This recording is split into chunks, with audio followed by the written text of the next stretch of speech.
Beauty of that child is the tragedy of the Trump presidency. He wants to be a cop. He knows what he wants to do. I hope he has a long life as a law enforcement officer.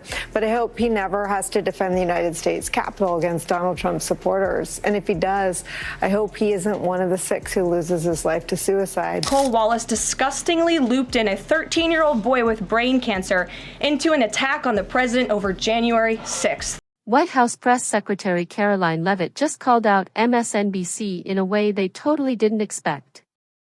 In a bold and fearless statement, she accused the liberal network of telling obvious lies about President Trump. Her response was strong, confident, and shook up the left-leaning media world. And yes, we've got all the proof to back it up. But before we get into the details, don't forget to like this video and subscribe so you never miss any of the action. The behavior of Democrats last night was completely disgraceful and demonstrated how severely out of touch they are with the American public. It was the most shameful moment in the history of presidential addresses in that beautiful chamber. In what was supposed to be a unifying moment for our country, Democrat members of Congress instead screamed at the President of the United States, who was just overwhelmingly reelected by their constituents, walked out of the chamber, and worst of all, they disrespected the American people. Karoline Leavitt didn't hold back from the beginning. She came out strong, calling out the Democrats for what she described as clear hypocrisy and total disrespect toward Trump supporters. In just a moment, I'll show you the part where she directly calls out MSNBC, but first, I want to play a clip that sets the scene. You need to see what sparked her passionate response. During President Trump's latest State of the Union speech at the U.S. Capitol, the Democrats made a dramatic exit, and let's just say, Karoline wasn't about to ignore it. She's ready to expose their double standards and tie it all back to MSNBC, so get ready to watch this. Democrats didn't stand to keep men out of women's sports. They couldn't even clap for a girl who got her head smashed in by a man on a volleyball court. Democrats didn't stand for an innocent and beautiful child who is surviving brain cancer. They opposed eliminating taxes on tips and Social Security. They didn't stand in favor of cutting taxes for hardworking Americans. They couldn't even clap for 2 mothers whose daughters were killed by illegal aliens.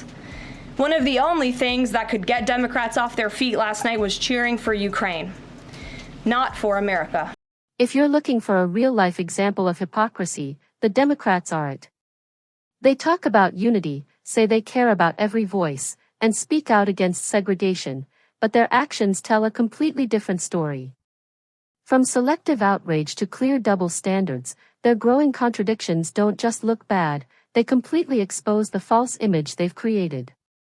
They love the spotlight, but then turn their backs on the very communities they claim to support. It's all a performance, and more Americans are starting to see through it. And now, this is the moment where Karoline takes direct aim at MSNBC. They've allowed their Trump derangement syndrome to stop them from celebrating America and our people, and we will not allow them to forget that. And it's not just the Democrat Party. The mainstream media still doesn't get it. Last night, MSNBC's Nicole Wallace disgustingly looped in a 13-year-old boy with brain cancer into an attack on the president over January 6th.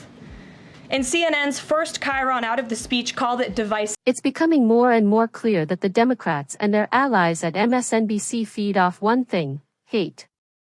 They like to act like they're noble watchdogs holding the government accountable, but their real motives are anything but noble. And if that's not true, then explain this. Why did Nicole Wallace, in a moment that was both tasteless and revealing, use a 13-year-old brain cancer patient just to take a political shot at President Trump over January 6th? That's not journalism, that's cruelty disguised as commentary, and it tells you everything you need to know about how they really operate. Beauty of that child is the tragedy of the Trump presidency. He wants to be a cop. He knows what he wants to do. I hope he has a long life as a law enforcement officer. But I hope he never has to defend the United States Capitol against Donald Trump's supporters. And if he does, I hope he isn't one of the 6 who loses his life to suicide. Yes, that's really what a so-called experienced MSNBC journalist said about a 13-year-old cancer survivor, just because President Trump brought him on stage. Let that sink in.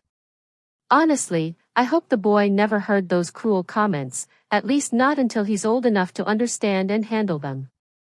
This isn't just upsetting, it's deeply disturbing.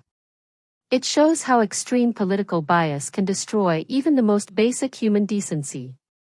When loyalty to a political agenda becomes more important than compassion for a child who beat brain cancer, something is seriously wrong. You lose your moral compass, your empathy, and your soul, and sadly, that's exactly where much of the mainstream media is today, trading humanity for clicks, outrage, and applause from their own side. And CNN's first chyron out of the speech called it divisive. President Trump wasn't divisive. The Democrats were. And CNN was proven wrong by their own viewers, 69% of whom, in a post-speech poll, said they had a positive reaction to the president's speech. Now this is something. Nothing screams backfire quite like your own audience applauding the person you're trying to tear down. According to CNN's own post-speech poll, most of their viewers actually liked President Trump's address and the hopeful message he delivered to the nation. Just picture that. The same network that constantly tries to discredit him had to admit that their own viewers were genuinely moved by his words. If that's not poetic justice, I don't know what is. It's the kind of twist that completely flips the script and shows just how out of touch the media elites are with everyday Americans. And Karoline Leavitt wasn't done yet. She kept the pressure on the mainstream media with her ongoing takedown. It's sad and frankly pathetic that Democrats and liberals in the legacy media continue to allow their hatred for the president to override their love for our country. But nevertheless, the president will continue to unify this nation through policies that are grounded in common sense and that uplift all Americans. Unlike Joe Biden and Kamala Harris, who often stick to establishment talking points and try to please the woke crowd, President Trump stands his ground. He boldly says there are only two genders and that biological males shouldn't be in women's restrooms or competing in women's sports, and he's not backing down. While others give in to pressure or put on a show for political gain, Trump stays firm, standing up for common sense and reality at a time when the truth is often twisted to fit certain agendas. That kind of defiance is exactly why so many Americans still support him. And this is where things really started to heat up. Piers Morgan, watching from across the Atlantic, saw what was happening and didn't hold back. He called out the clear hypocrisy, and here's his blunt take on the Democrats. If Donald Trump could have scripted a reaction from Democrats to his speech, it would have been exactly what unfurled before our eyes last night. I was watching it live here in New York, and every time I thought they couldn't plunge any lower, they plunged a little bit lower. And if you can't bring yourself to get up onto your feet and applaud a 13-year-old boy who's had, I think, over a dozen brain cancer surgeries, who's come through, who's survived, and who has a dream, and that dream was to be a Secret Service agent, and the President of the United States, in front of the world, gives him that moment and makes him an honorary member of the Secret Service. If that doesn't move you, just as a human being, putting aside politics, to get up off your backside and applaud that brave little... Unfortunately, that's what hatred does. It blinds you. You witness real moments of courage that deserve respect, but you're so focused on attacking your opponent that you can't even acknowledge the bravery right in front of you. This is exactly why so many Americans have stopped supporting the Democrats. They've become a party of convenience, cheering anything that fits their agenda while ignoring true character and values if it comes from the other side. That's not leadership, it's hypocrisy pretending to be virtue, and people are starting to see through it. Even voices like Bill Maher are now stepping away from the extreme left because they've had enough of the double standards. Want to know why I have a bug-up mind about the left more than I used to? It's like this. There's an ugliness they never used to have. The liberals I grew up respecting, none of them are like this. Going after the wife, even the mafia doesn't do that. The hate coming from the left is honestly disturbing. They act like they own the country and expect every American to follow their lead without question.